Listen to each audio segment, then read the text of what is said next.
ከመጽሐፍ ቅዱስ ላይ ኢየሱስ ጌታ አይደለም የሚል ካሳየኝ እኔ እንግዲህ አሁን ሻሃዳ ትላለሁ እቀበላለሁ። ለእኛ ለአይናችን እይታ የተደበቁ ስለሆነው ጅን ተባሉ። ጅን የክፉ ነገር መጠሪያ አይደለም፣ ሰይጣን አይደለም። ጅን ብዙ ሰው የሚረዳው በተለይ የክርስትና እምነት ተከታዮች ጅን ሲባል ሰይጣን ብለው ነው የሚረዱት። ይህ ስህተት ነው። ጅን ራሱን የቻለ ፍጡር ነው። ከእሳት ነው የተፈጠረው። እኛ ከአፈር ተፈጥረናል። ገብታችኋል አይደል? የአምላክን የአላህን ትእዛዝ አምጾ የወጣ የጅን አይነት ሰይጣን የሚባል በእርሱ ላይ ይውላል። የባህሪ መጠሪያ እንጂ ሰይጣን የሚለው የአካል መጠሪያ አይደለም። ሰይጣን የሚባል አካል አለው ላ የለም። ገብታችኋል አይደል? ያ አደምና ሐዋን ከጀነት እንዲባረሩ ሰበብ የሆናቸው ከጅኖች ጭፍራ መካከል ነው። ከእሳት ነው የተፈጠረው። ነገር ግን የአላህን ትእዛዝ ባመፀ ጊዜ ሰይጣን የሚለው ባህሪ በእርሱ ላይ ዋላ። ለዚህም ነው አምላክ አላህ ስብሐነሁ ወተዓላ ሲናገር ምን አለ? ካነ ሚነል ጅኒ ፈፈሰቀ ዐን አምሪ ረቢህ ይላል። ከጅን ጭፍራ ነበር አለ። ነገር ግን ከእኔ ከጌታው ከአላህ ትእዛዝም አመፀ አለ። ማለት አላህን ትእዛዝ ያመፀ ማለት አንዴ ጉዳይ ልወጣ ስለሆነ ጥያቄውን በኋላ ጠይቃለሁ። እና ይሄ ስለዚህ ከጅኖች አማኝም አለ የካደም አለ። ልክ እንደኛ ነፃ ምርጫ ፈቃድ የተሰጣቸው ናቸው። የአምላክን ትእዛዝ በነቢያት በኩል የመጣውን ያንን ይሰማሉ። የመታዘዝ ግዴታ ተጥሎባቸዋል። ከእነርሱ የታዘዘም አለ ያመፀም አለ። የአምላክን ትእዛዝ እስከፈጸመ ድረስ ደግሞ አንድ ሰው አንድ ፍጡር ጠላት ሊባል አይችልም፣ ወንድም ነው። መላእክቶች ወንድሞቻችን ናቸው። ከምን አንጻር ከተባለ ከእምነት አንጻር በሰማይ ኢየሱስ ክርስቶስ የስጋ ወንድማማች ብቻ እንዳልሆነና የእምነት ወንድማማችነት እንዳለ መጽሐፍ ቅዱስ ላይ ይናገራል አይደል? መጽሐፍ ቅዱስ ላይ ሲናገር ኢየሱስ ክርስቶስ ምን አሉት? ሰዎች መጥተው እናትህና ወንድሞችህ ውጭ ላይ እየጠበቁህ ነው አሉት። ማናት እናቴ? ማናቸው ወንድሞቼ? በሰማይ ያለውን የአባቴን ፈቃድ የሚያደርግ ሁሉ እርሱ ወንድሜ ነው አለ። ምን አለ? በሰማይ ያለው የአባቴን ፈቃድ የሚያደርግ ሁሉ ወንድሜ ነው አለ። ስለዚህ የእምነት ወንድማማችነት የሚባል ነገር አለ። መላእክቶች በአንድ አምላክ በአላህ ስብሐነሁ ወተዓላ የሚያምኑ እስከሆኑ ድረስ ወንድሞቻችን ናቸው። ከአፈጣጠር አንጻር ከባህሪ አንጻር እሱ አይደለም፣ ከእምነት አንጻር ልክ እንዲሁ ከጅኖች ያመነም አለ የካደም አለ። የካደው ምናችን ነው? ጠላታችን ነው። ሰይጣን የሚለው ባህሪ በእርሱም ላይ ይውላል። ሰይጣን ጠላታችን ነው። አላህ ስብሐነሁ ወተዓላ በቁርአን ላይ ሲናገር ኢነ ሸይጣነ ለኩም ዐዱውን ፈተኺዙሁ ዐዱዋ ኢነማ የድዑ ሒዝበሁ ሊየኩኑ ሚን አስሓቢ ሰዒር ይላል። ሰይጣን ለእናንተ ጠላታችሁ ነው ብሎ ቃል በቃል ይነግረናል። ገብታችኋል አይደል? የአላህን ትእዛዝ ያመፀ ጅናነት ሰይጣን የሚል ባህሪ በእርሱ ላይ ይውላል። ያ ጠላታችን ነው። የአላህን ትእዛዝ አላመፅም ብሎ ደግሞ የነቢያትን መንገድ የመጣለትን የተከተለ ይሄ ጠላት ሊባል አይችልም። አኹና ለዚህም ነው ወንድም የተባለው። ገብታችኋል? ሰይጣንስ የአምላክን ትእዛዝ ያመፀና ይካደ እርሱ ግልጽ ጠላታችን ነው። አምላክ አላህ ሱብሓነሁ ወተዓላ ጠላት እንደሆነ ቃል በቃል የተናገረበትን አንዴ ላሳያችሁ በቁርአን ላይ ማለት ነው ልጆች። እሺ ይታያችኋል እዚህ ጋር ሰይጣን ለእናንተ ጠላት ነው ይላል። ያው ሰይጣን ጠላታችን ነው፣ ወንድማችን አይደለም። ሰይጣን ለእናንተ ጠላት ነው። ስለዚህ ጠላት አድርጋችሁ ያዙት። ተከታዮቹን የሚጠራው ከእሳት ጓዶች እንዲሆኑ ብቻ ነው አለ። እሺ ጥያቄ ያለው መቀጠል ይችላል። በጌታ ነህ አሎ በጌታ ነህ እንዴ? በጌታ እንደዚህ ይባል ነገር አለ እንዴ? እምነት ምናምን ነገር ሰው ጀስት አንተ ጥያቄ ልጠይቅ ነው የገባሁት። አይ ኮሜንት ላይ ኢየሱስ ጌታ ነው እያልክ ስትጽፍ ስለነበር ነው ብላል። እሱን ዓለም ሁሉ ያውቃል። እሱ ኖርማል ነው፣ ዓለም ሁሉ ስለሚያውቀው። መጽሐፍ ቅዱስ ግን አያውቅም። በጣም በሚያሳዝን ሁኔታ ክርስቲያኖች ያውቃሉ፣ መጽሐፍ ቅዱስ ግን አያውቅም። ኢየሱስ ክርስቶስ ጌትነቱ የተሰጠው ጌትነት የምንመራው መጽሐፍ ቅዱስ ነው። እስቲ ከመጽሐፍ ቅዱስ ላይ ኢየሱስ ጌታ አይደለም የሚል ካሳየኝ እኔ እንግዲህ አሁን ሻሃዳ ትላለሁ እቀበላለሁ። አንተ የኢየሱስ ክርስቶስ ጌትነት በመሰጠት ያገኘው ጌትነት ነው አይደለም? ልክ እንዳለፉት ነብያት ማለት ነው። በመሰጠት ማለት ጌታ ተደርጎ ነው፣ በመደረግ ያገኘው ጌትነት ነው። ተደርጎ ነው እንጂ ጌታ አይደለም። ማን እንደዛ ያደረገው? ማን ነው ያደረገው? መጽሐፍ ቅዱስ እግዚአብሔር አምላኩ ጌታ አደረገው ይላል። ማስረጃ ልስጥ? ኖ ማስረጃ ምናምን አይደለም። ታዲያ ለማስረጃ እንዴት ነው የምትግባባው? ከራስ መጽሐፍ ጌታ ተደርጎ እኔ ልጠይቅሽና ከዛ ከመለስክልኝ እኔም ያንተ ጥያቄ ሙሉ መልስ ተደርጎ ነው በመደረግ ያገኘው ጌትነት ነው እያልኩህ ነው። ያ ደግሞ መለኮታዊ ጌትነት አያስብልም። መጀመሪያ እኔ ልጠይቅና መልስልኝ። እኔም ያንተን የፈለግከውን ጥያቄ ስለ ሥላሴ ስለማን መልስልሃለሁ። የፈለግከውን ጥያቄ ወደ ማስረጃው ስንመጣ ጊዜ እኔ ልጠይቅህ ወደሚለው ለምን ትሄዳለህ? ቀጥል፣ ሄደበት እንጂ ኢየሱስ ክርስቶስ ጌትነት ያገኘው ልጠይቅና ልጠይቅ ለምን ትፈራለህ? ቀስ ብለህ አንተ እውቀት አለ የሚባል ልጅ አይደለ እንዴ? ወደ ማስረጃ ሲሄድልህ ፈርተህ ጥያቄ ያለኝ ወደሚለው መጣ። እስቲ አንዳንዴ እንኳን እኛን ጠይቃችሁ እስቲ ለምን ትፈራለህ አንተ? ጀምረሃል እኮ ለምን ታቋርጠዋለህ? የኢየሱስ ክርስቶስ ጌትነት መስክርለት እንጂ አንጀታችን አትብለው። አንጀትን አለ ብለው አይደለም። ብሬል ጠይቅሽ ብራዘር በላት እኔ መልስ። ይሄን ጥያቄ የትኛው ሙስሊም ይመልስልኝ አይችልም። መልስልኛ። ስርዓት አልባ ናቸው። ጠይቅ በቃ አለፍ ያለው ችግር የለም። ሁለተኛ ግን ሰላም አላህ ማን ነው? ተናገር። እኔ ልስደ አላህ ማን ነው? አላህ ማለት የኢየሱስ ክርስቶስ አምላክ ነው። ማስረጃ ልስጥህ። ከቁርአን አልፈለግም ከመጽሐፍ ቅዱስ ላይ አላህ የኢየሱስ አምላክ ነው የሚለው ስጠኝ። ይሄ ታሶ በደንብ ነው ማሳየህ። ና ኢየሱስ ክርስቶስ የጠበቁ ነው። አላህ የሚለው አላህ ስሙ ተጠቅሶ መጽሐፍ ቅዱስ ላይ የኢየሱስ አምላክ ነው አሳየኝ። በደንብ አድርጌ ነው ማሳየህ። እሺ አሳየኝ። እሺ ቡክ ኦፍ ጄኔሲስ 1 ኢን አረቢክ። ኦኬ እሺ ወደ እንግሊዘኛ ቀይርልኝ። እንግሊዘኛ አድርገው። ይሄ መጽሐፍ ቅዱስ ነው አይደለም? መስክር። እንግሊዘኛ አድርግልኛ። መጽሐፍ ቅዱስ ነው አይደለም? መስክር። በእንግሊዘኛው አላህ ካለ እቀበልልሃለሁ። እንግሊዘኛ አድርግልኝ እስቲ። ቅዱስ ነው ወይንስ አይደለም? መጽሐፍ ቅዱስ ነው አይደለም? አይደለም አረበኛ መጽሐፍ ቅዱስ ነው። እንግሊዘኛ አድርግልኝ እስቲ። ለምን ትፈራለህ? እንግሊዘኛ አድርግልኝ። መጽሐፍ ቅዱስ ነው ብሎ መሰከረ። ስለዚህ እንግሊዘኛ አድርግልኝ እሺ። ለምን ትፈራለህ? እሱ መጽሐፍ ቅዱስ የወረደው በእንግሊዘኛ ነው እንዴ? ለምንድን ነው እንግሊዘኛ ነው የፈለከው? ይሄ መጽሐፍ ቅዱስ ነው አይደለም? አረበኛው ሲጀመር አረበኛው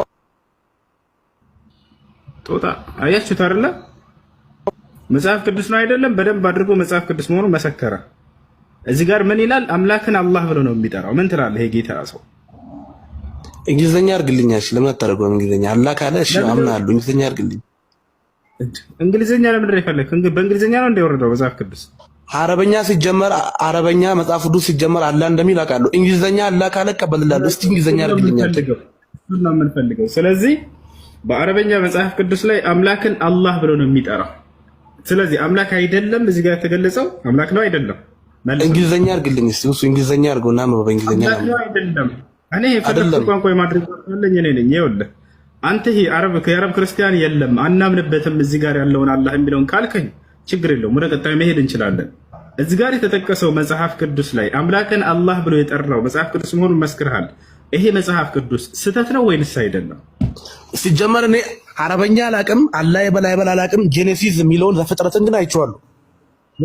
ስለዚህ ካላውቅም በልና የሚያውቅ ሰዎች ደግሞ እንግሊዘኛ አድርገው፣ እንግሊዘኛ አድርገው፣ እሱ እንግሊዘኛ አድርገው። ቆይ ተረጋጋ፣ ቀስ በል። ስለዚህ የአረብ ክርስቲያን አለ። ይሄ መጽሐፍ ቅዱስ ራሱ መጽሐፍ ቅዱስ እንደሆነ ቅድም መስክርሃል። ገብቶሃል አይደለ?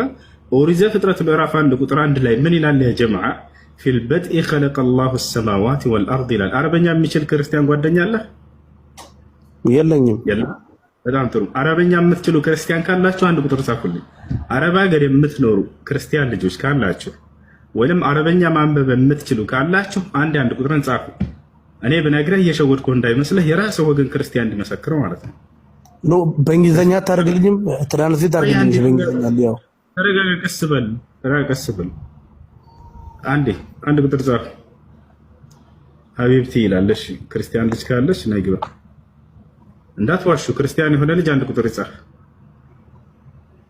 ክርስቲያን አንድ ቁጥር ይጻፍ አላችሁ። በአረበኛ የአምላክ ስም አላህ ነው። ይሄን ታምናለህ አይደለ? መጽሐፍ ቅዱስ ላይ ወይስ አታምንም? አላምንም። እንግዲህ አሁንስ ያው እና እዚህ ጋር ምን ይላል? ፊል በድኢ ኸለቀ አላሁ ሰማዋት ወልአርድ ይላል። ላሳይህ አንድ ጊዜ። ያውና ኦሪት ዘፍጥረት ምዕራፍ 1 ቁጥር 1 አላህ በመጀመሪያ ሰማይና ምድርን ፈጠረ ይላል። ገብቶሃል አይደል? እንግሊዘኛ አድርግልኝ እሺ። ቆይ በእንግሊዘኛ የአምላክ ስም እግዚአብሔር ነው ወይስ አይደለም? ጋድ ነው። በጣም ጥሩ። እግዚአብሔር ግን አይደለም አይደለ? ጋድ ነው። ስለዚህ ለምን እግዚአብሔር አይደለም በለኝ። አቡ ድምፅህን አንድ አንጀቴን አትብለው። እግዚአብሔር አይደለም በለኝ። ወርዳል። በእንግሊዘኛ ብናመጣላችሁ እግዚአብሔር ነው ወይ ስሙ? እግዚአብሔር አይደለም። ምንድን ነው? ሌላ ነው። እግዚአብሔር አይደለም። ለምን ራሳችሁን መሀይም ታደርጋላችሁ? ከይቅርታ ጋር ማለት ነው። ለምን ራሳችሁ መሀይም ታደርጋላችሁ? የምሬን ነው። የአረብ ክርስቲያን እንዳለ ታምናላችሁ፣ ውስጣችሁም ያውቃል። መጽሐፋቸውን ሄዶ ማየት እኮ ነው። አምላክን ማን ብለው ነው የሚጠሩት ከተባለ አላህ ብለው ነው የሚጠሩት። ያው እንዴ በጣም ቀላል ነገር እኮ ነው ይሄ ወላሂ ላዚም አምላክን አላህ ብለው ነው የሚጠሩት። ነገር ግን አላህ የሙስሊሞች አምላክ ብቻ ስለሚመስላችሁ አላህ የሚለውን ስለምትጠሉ ይሄን ነገር ታስተባብላላችሁ። የገዛ መጽሐፋችሁን ቀጥታ ሲያዩ ጀነሲስ ብሎ አነበው ይሄን ኦሪት ዘፍጥረት እንደሆነ አወቀ። ከዚያ እዚህ ቀጥታ ስናየው ጊዜ አምላክ ስም አላህ ተብሎ ነው የተቀመጠው። ፊል በድኢ ኸለቀ አላህ ሰማዋቲ ወልአርድ ነው የሚለው ያው አላህ በመጀመሪያ ሰማይና ምድርን ፈጠረ ነው የሚለው ናቸው። ምሳይ የተናጸው ሰላም እንዴት ነው? ጸጋው የምትኖሩ የጌታ ሰዎች ጌታ መንፈስ ያደረባችሁ ራሳችሁን አትሸውዱ። የአምላክ ስም በአረበኛ የመጽሐፍ ቅዱስ ላይ ነው። ይሄ ቁርአን አይደለም ያሳየኋችሁ፣ መጽሐፍ ቅዱስ ነው። አምላክን አላህ ብሎ ነው የሚጠራው። አላህን 24 ሰዓት ስትሳደቡ ትኖራላችሁ። እስኪ የግብፅ ክርስቲያን ፊት ሄዳችሁ አላህን እንደዚህ አጥረግርጉና ተሳደቡ። እግዚአብሔር አምላክ ነው በሉት። በካልቾ ነው የሚልህ እንደዚህ ጳጳሱ ማለት ነው መስቀል አንጠልጥሎ የአረብ ክርስቲያን እግዚአብሔር አምላክ ነው ብትለው አይሰማህም። ዘር በለው የሚልህ ከኢትዮጵያ ከኤርፖርት ይዘህ አታልፍም። ይሄን ሰው ከኤርፖርት ይዘህ ወደ የትኛውም ዓለም ብትሄድ አትግባባበትም። የፈረንጅ ጋር ብትሄድ ቅድም እየተናገረ ጋድ ነው አለ። እግዚአብሔር ነው ወይ? አይደለም። እሺ አረብ ጋር ስትሄድ የአምላክ ስም ማን ነው? አላህ። ኢትዮጵያ ስትመጣ እግዚአብሔር። ኢትዮጵያ ውስጥ ነው ራሱ አማርኛ የሚናገሩ ላይ እግዚአብሔር ወደ ኦሮሞኛ ስትሄድ ጊዜ ዋቃ ነው ምናምን ብለው ይጠራሉ። የአምላክን ስም እንዴት ነው ሰው የሚቀይረው? የዓለም ሙስሊም የአፍሪካውን ሙስሊም፣ የአረቡን ሙስሊም፣ የነጩን ሙስሊም፣ የኢትዮጵያውን ሙስሊም አምጣው አምላክ ማን ነው ብለህ ጠይቀው። ሁሉንም ዓለም ላይ ያለ አላህ አንድ ስም አለቀ። በቃ የአምላክን ስም አልቀየሩም፣ ይዘዋል። የኢትዮጵያ ስትል እግዚአብሔር የኢትዮጵያውን አምጣው አንድ ቦታ አስቀምጠው፣ የአረብ ክርስቲያን አንድ ቦታ አስቀምጥ፣ ከእንግሊዝኛ አንድ ክርስቲያን አስቀምጥ፣ ከኦሮሞኛ አንድ ክርስቲያን አስቀምጥ። የተለያየ ስም የተለያየ ስሞች። አሽ ጥያቄ ያለው መቀጠል ይችላል። አንድ ጥያቄ ነበረኝ። ረመዳንን በተመለከተ ነው። ውሎውን ጾሞ ውሎ ማታ ከፍጥሪያ በኋላ ቢሰርቅ አጅሩ እንዴት ነው? ከጾሙ ነው ወላ እንዴት ይታያል? የጥያቄው ጾመኛው ነው። በጣም ፍረሰይ ጾመኛው ነው። ቀኑ ሙሉ ውሎ ማታ ላይ ቢሰርቅ ፈርቼ ነው እንጂ ልስቅ ነበረ ግን እሺ ለማንኛውም አላህ ስብሐነሁ ወተዓላ በጾም ቀን ብቻ ሳይሆን በጾም ሌሊትም ማመጽ ተገቢ አይደለም። መስረቅና እንደዚህ ተገቢ አይደለም። ስለዚህ በጾሙ ላይ ችግር ያመጣበታል ወይ? በጾሙ ላይ ችግር ያመጣል። ነገር ግን መስረቁ ከታላላቅ ወንጀል ነው። አላህ ስብሐነሁ ወተዓላ የሰዎችን ገንዘብ እንዳሰርቅ ከልክሏል በቁርአን ላይ والذين لا يدعون مع الله إلها آخر ولا يقتلون النفس التي حرم الله إلا بالحق ولا يزنون من يالينا قرر ولا تأكلوا أموالكم بينكم بالباطل بسورة النساء ላይ ለመካከላችሁ ገንዘባችሁን በሐሰት አትብሉ ይላል። እሱ ገንዘብ መብላት ክልክል ነው፣ ሐራም ነው፣ ክልክል ነው። ነብያችን ሰለላሁ ዐለይሂ ወሰለም ከተላላቆች እሱ የሰረቀው ነገር እኮ አልገለጸም። ሌላም ነገር ሊሆን ይችላል፣ ከባይሮ ሌላም ነገር ሊሆን ይችላል። የሰረቀው ገንዘብ ማለት ነው ከባይር ወንጀል አይደለም። አዎ የሰረቀው ምን አለ መሰለህ፣ ቀላል ነገር ነው የሰረቀው። ዙሮ ስርቆት ነው የሰረቀው፣ ከባድ ነገር አይደለም። አፍጥሮ ከፍጥሪያ በኋላ ከዚህ ብርቱካን ነው የበላው እና ደግሞ እኛ በዚህ ተከራክረንበት ነው ቢሆንም ወንድም ነው የሰዎች ሐቅ እስከሆነ ድረስ ማስፈቀድ አለብን። ያለ ፈቃዳቸው መብላት አይቻልም። ነገር ግን ለምሳሌ ሰውየው ገጠር ላይ እየሄደ ነው፣ የተዘራ እርሻ ነው፣ ዝናብ አጠጥቶት ምናምን እንደዚህ ካፈሩት እርሻዎች መካከል ሰውየው በጣም ከተራበ ህይወቱ አደጋ ላይ ከሆነ ካገኘ ባለቤቱን ያስፈቅዳል። ካላገኘ ግን ከዚያ ቆረጥ አድርጎ ቢበላ ህይወቱን ለማትረፍ ይሄ ሰውዬ ሊሞት ነው እንበል። በጣም ተርቧል፣ በጣም ተጠምቷል። ካልበላ ይሄን በዚህ ህይወቱን ካላተረፈ ሊሞት ነው፣ ከህይወቱ በላይ አይደለም። እና ይሄን ነገር ባለቤቱን ካገኘ ያስፈቅዳል። ካላገኘ አንድ አንስቶ ቢበላ ህይወቱን ለማትረፍ ያክል እንጂ እስኪጠግብ አይደለም። ይሄ ወንጀለኛ ይሆናል። ከዚህ ውጭ ግን ዝም ብለህ ምንም ሳትሆን ሳትራብ ምን ሳትል የሰው ንብረት አንስተህ መብላት ይሄ ከታላላቅ ወንጀል ነው። አይቻልም። ማስፈቀድ አለባቸው። ያለ ፈቃዳቸው መብላት በፍጹም አይቻልም። እሺ ጠይብ፣ ሌላ ጥያቄ ነበረኝ። በትዳር ጉዳይ ነውና ልጅቱን አስጠይቆ ቤተሰቦቿ አንሰጥም አሉ። ምንም ምክንያት ኑሯቸው ሳይሆን ወደ ውጭ ሀገር እንሰዳል በሚል ማለት ነው። ከዛ ልጅየው ጠለፋትና የተወሰነ 10 ቀን ምናምን የሚሆን አብረው ከረሙ። ያው አብረው ሲከርሙ ያው በዚህ ዕለት ነው። ከዛ እንደገና በሀገር ሽማግሌ ተመልሳ ልጅቷ ሂዳ ተስማሙ ቤተሰቦቿ። ከወር በኋላ ኒካህ አደረጉ። ኒካሁ እንዴት ይታያል?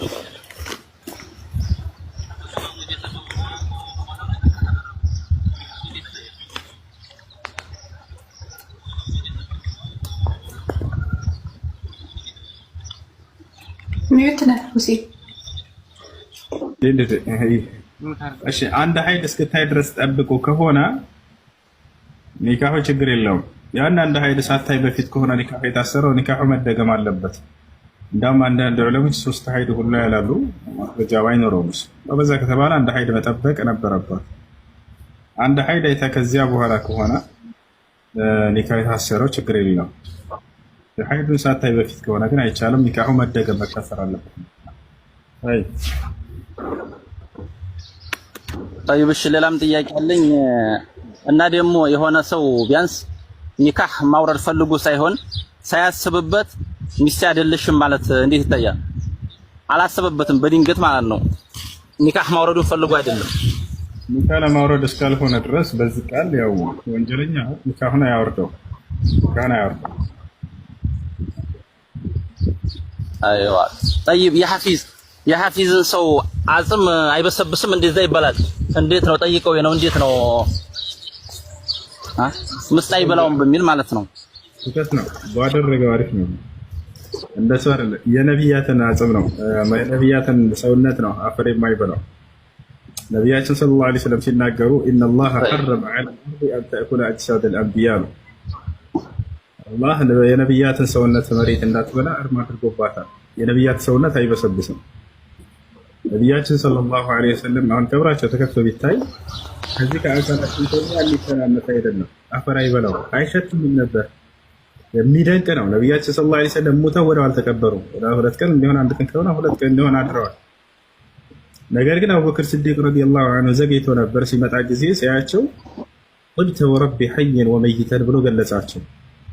ግንባራቸውን ሳም አደረጋቸውና አለቀሰና በህይወትም ሳለህ ሙተህም ምንኛ የተዋብክ ያማርክን አንተ ያላህ መልእክተኛ ብሎ ገለጻቸው። አይሸቱም ነበር። ነቢያቶች የፈለገ ምድር ላይ ቢቆዩ አይሸቱምም፣ ሰውነታቸውን አፈር አይበላውም። ለእርሳቸው ብቻ ሳይሆን ላለፉት ነቢያቶች የሚያደረገው ነገር ነው። ለዚህ የመሰክራላችሁ ወይ? አዎ አለ። ዳንኤል ዓለይሂ ሰላም ዳንኤል የሚባል ነቢይ አለ። ይህ ዳንኤል የሚባል ነቢይ በቁርአንም በሐዲስም ላይ አልተገለጸም። ታዲያ በቁርአንና በሐዲስ ካልተገለጸ እንዴት ሊታወቅ ቻለ ወደሚለው እንምጣ። በዑመር ኢብኑ ኸጣብ ረዲየላሁ ዐንሁ አገዛዝ ዓለምን እየከፈቱ ያሉበት ዘመን ነበር። ለኢስላም ዓለምን እያደረሱ እችን ዓለም ሙስሊም ሊያደርጓት እንዳለ እየሄዱ ያሉበት ጊዜ ነበር። አንድ ቤት አድርገው ወንድማችን የሚረብሽ ድምፅ አለ። አንድ በሻም አካባቢ ላይ በዚያ በኢራን አካባቢ ላይ ወደዚህ አካባቢ ላይ የሆኑ የአይሁዶችን መንደር ድል ያደርጋሉ ሙስሊሞች። ድል ካደረጉ በኋላ ወደ ቤተ አምልኳቸው ሲገቡ ጊዜ አንድ ረጅም ሳጥን ያገኛሉ ሰሃቦች። ይህን ሳጥን ከፍተው ሲያዩት ልክ እንደ ዶሬህ እንደ ቤት ተጋርዶ ምናምን እንደዚህ ልክ ሲከፍቱት ጊዜ የሰው አስክሬን አለ በህይወት ልክ እንዳለ ሰው አጥንቱ አልተበላም፣ ስጋው ምናምን እንዳለ ነው። ኖርማል ነው፣ አይሸትም ምናምን። ከእርሱ ከራስጌው ስር አንድ የተጠቀለለችን ደብዳቤ ያገኙ። ያን ሲገልጡት ጊዜ ሰሃቦች ዕብራይስጥ ጽሑፍ ነው፣ አረበኛ አይደለም። ሰሃቦች ደግሞ አረበኛ ነው የሚያነቡት። ከሰሃቦች መካከል ግን እስልምናን የተቀበሉ በርካታ ይሁዲዎች ነበሩና አይሁድና የነበሩ ነብዩ ሰለላሁ ዐለይሂ ወሰለም እንደ ነብይ አምነው የተቀበሉ ዕብራይስጥኛ በደንብ የሚችሉ ከነዚያ መካከል ከዕቡል አሕባር የሚባል ሰሃባ አለ። ሰሃቦች ይሄን የተጠቀለለ ደብዳቤ እስኪ ለከዕብ እንስጠውና ይተርጉምልና ነው። ከዕብ አልአሕባር በጣም ሊቅ ነው። ያኔ ከሊቆች መካከል ነው። እሱ እስልምናን የተቀበለ አይሁድ ነው። ሰጡት። ከዕብ ሆይ ይሄን ደብዳቤ አግኝተን ነበር ከአንድ አስክሬን ስር፣ አስክሬኑም አልተበላም፣ ሰውነቱ እንዳለ ነው እና ይሄን ደብዳቤ አግኝተናል። እስኪ ትልቅ መልእክት ይኖረዋል ብለን እናስባለን፣ አንብብልን አሉት። አነበበላቸው። እኔ የአላህን መልእክተኛና ነብይ ዳንኤል እባላለሁኝ አለ። ከእስራኤላውያን ነብያቶች መካከል አንድ ነብይ ነኝ። የመጨረሻው ዘመን ነብይ የነብዩ መሐመድ ትውልዶችም እስከዚያ ዘመን ድረስ አስክሬኔ በሰዎች ይኖራል። በቃ ቦታች አላረ ሳይቀበር ይቆያል። የዚያን ጊዜም የመጨረሻው ዘመን ነብይ አስክሬኔን አውጥተው ያኔ አንስተው እነሱ ይቀብሩኛል አለ። የዚያ ዘመን ነብይ መልካም ሰዎች እንደሆኑና ትውልዶቹ መልካም እንደሆኑ እዚያ ላይ እንዳለ ጽፎላቸዋል። ይሄን ነገር አገኙ። ያኔ ዑመር ኢብኑ አልኸጣብ ወዲያው ታዲያ ይሄ ነገር ተነገረው። አሚሩ በዚያ ዘመን እርሱ ነውና እንዲህ አገኘን ብሎ ተናገረ። هذا نبي الله ዳንኤል አለ። ዑመር ምን አለ? ይህም የአላህ መልእክተኛና ነቢይ የሆነው ዳንኤል ነው አለ። ይዟችኋል። ወነቢይ ሰለላሁ ዐለይሂ ወሰለም ቃለ ለና ነቢ ሰለላሁ ዐለይሂ ወሰለም እንዲህ ብለውን ነበር አለ ኢነላሃ ሐረመ ዐለል አርዲ አን ተእኩለ አጅሳደል አንቢያ አላህ በመሬት ላይ እርም አድርጎባታል የነቢያትን ሰውነት እንዳትበላ። ይዟችኋል። ስለዚህም ምን እናድርግ ታዲያ አሉት። ይህን ምን ያደርጉበት ነበር አይሁዲዎች?